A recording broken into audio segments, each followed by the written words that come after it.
The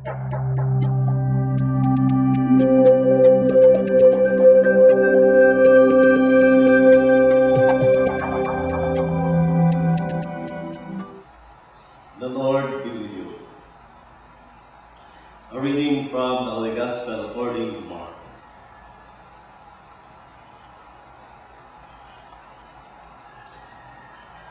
Now when the Pharisees with some scribes who had come from Jerusalem gathered around Jesus, they observed that some of his disciples ate their meals with unclean, that is, unwashed hands. For the Pharisees, and in fact all Jews, do not eat without carefully washing their hands, keeping the tradition of the elders. And on coming from the marketplace, they do not eat without purifying themselves. And there are many other things that they have traditionally observed, the purification of cups, jugs and kettles, and beds.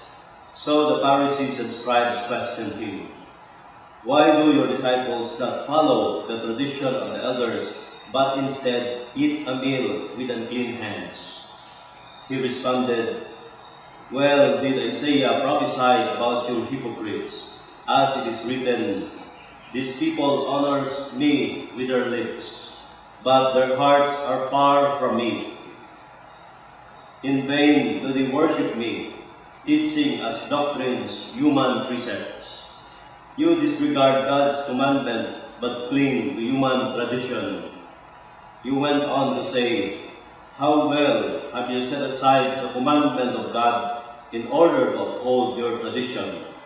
For Moses said, 'Honor your father and your mother,' and whoever curses father or mother shall die.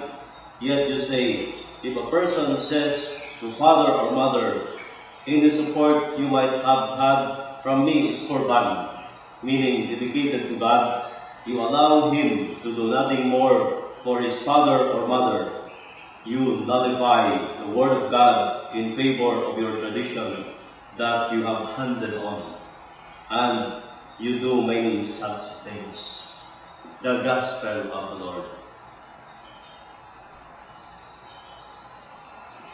Our Gospel for today speaks about Jesus teaching his disciples not to follow the manipulative acts of his opponents, the Pharisees.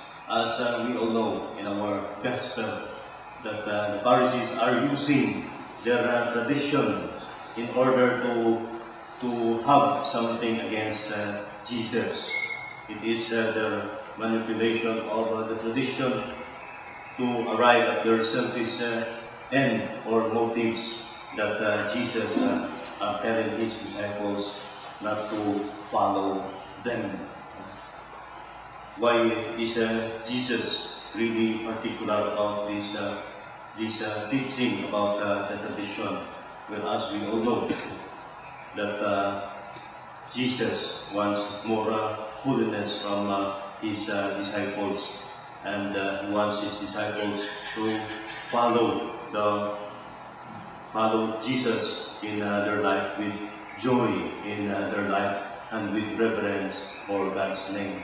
We are what we have in mind in reading this gospel is the second commandment of God, that we shall not use the name of the Lord in vain. As we can see in the action of the Pharisees, they are actually using God in order to accuse Jesus of his wrongdoing. They are clinging to tradition as part of the commandments of God in order to manipulate people or show disrespect to other people. When we are using the name of God in vain, we are actually giving irreverence to God for our selfish motives. And secondly, what we have is disrespect for human persons. We actually use religion in order to threaten other people or to give burden to other people.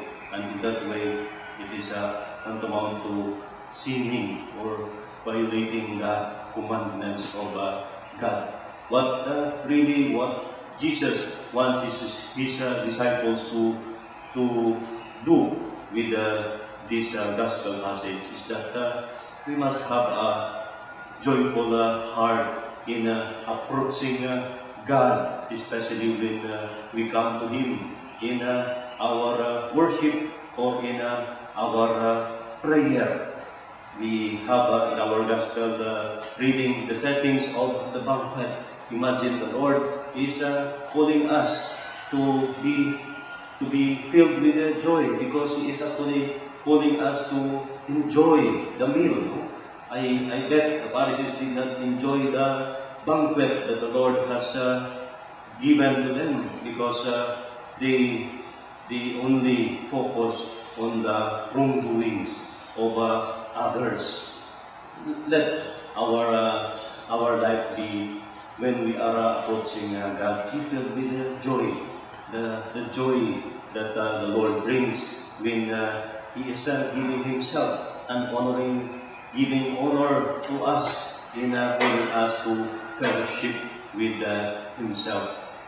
Let our hearts be cleansed from all impurities, and we must have the reverence of God and respect of other people when we approach God. And we can only say together with the psalmist, may the name of the Lord be praised forever